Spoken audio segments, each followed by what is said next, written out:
Today we are exploring the journey from micro level degradation to macro level floating states. Understanding the behavior of Deadman, the core of your furnace is critical for both operators and engineers to uh, maintain stability and prolong furnace life. Now, the hearth is the final reactor where the temperature and composition of your product are finalized. At its center sits the deadman, a porous core of coke with a typical void edge of zero point 0.3 to zero point 0.4. The central challenge is that iron and slag must flow through these voids to reach tap full. If the deadman becomes impermeable, you face erratic drainage and accelerated refractory wear. How do we monitor a hidden reactor? We use slag delay, the heart's heartbeat. It measures the time between the start of the tap and the first appearance of slag. This delay reveals the volume of liquid iron accumulated before the slag layer is reached, acting as a direct proxy for the internal state of the deadman and available free volume. The deadman exists in two primary macro states. A sitting deadman extends all the way to the floor with no liquid pool beneath it. Conversely, a floating deadman lifts created a clear pool of liquid often called molten orange beneath the coke. This floating state creates free volume that alter the tap cycle and significantly reduce the slag delay. Floating is a battle of forces. The deadman lifts when the buoyancy from the iron and slag exceed the effective burden weight, which includes the weight of the raw material plus gas and wall friction. Operators have levers here.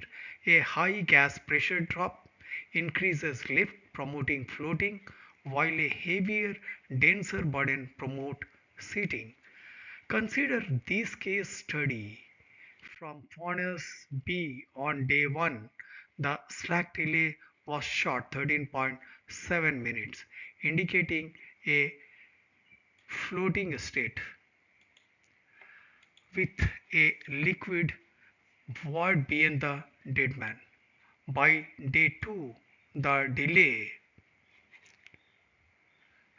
jumped to 67 minutes. This sudden drop in slack delay is a critical diagnostic signal that the deadman has transitioned from seating to floating. Why does the deadman float? It's often because it's being consumed. Molten slag containing FeO drip through the bed, reacting with the carbon in the coke to produce iron and CO gas. This chemical reaction reduces coke particle size and generate fines over a period of just 20 minutes of contact.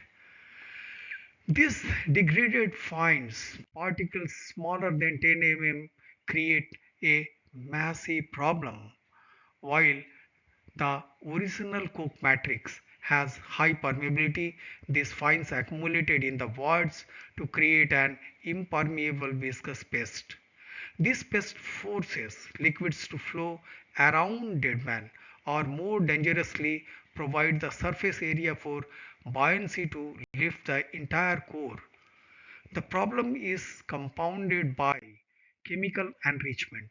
Zinc vapor penetrates the coke, expanding micropores and triggering Giordano crystal growth. Simultaneously, alkalis like potassium and sodium cause surface peeling. This cycle of destruction from vapor penetration to flaking constantly generate more fines that clog the hearth. It also caused a structural transformation called graphitization. As coke descent, amorphous carbon transform into order petal-shaped graphite crystals. This brittle layer act like a lubricant flaking off easily to create even more fines that settle and clog the hearth bottom. We can unify these concepts into a single model. It starts with inputs like FeO rich slag, circulating zinc and alkalis.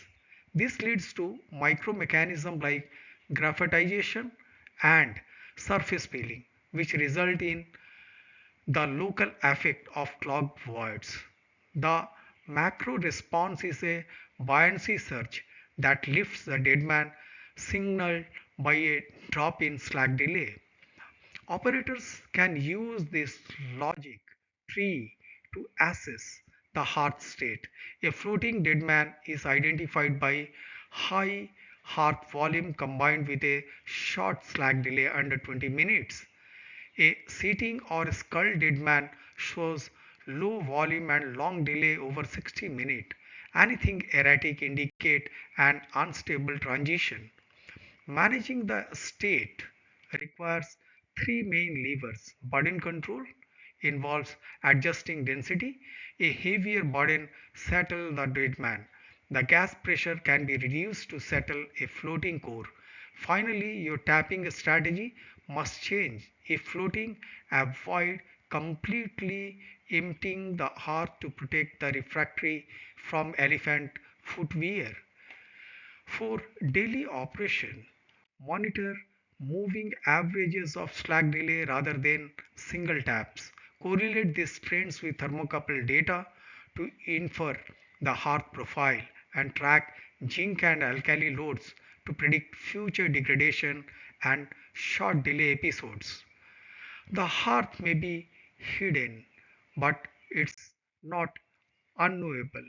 By combining chemical awareness of fines with physical model of floating state, we can predict behavior before failure occurs.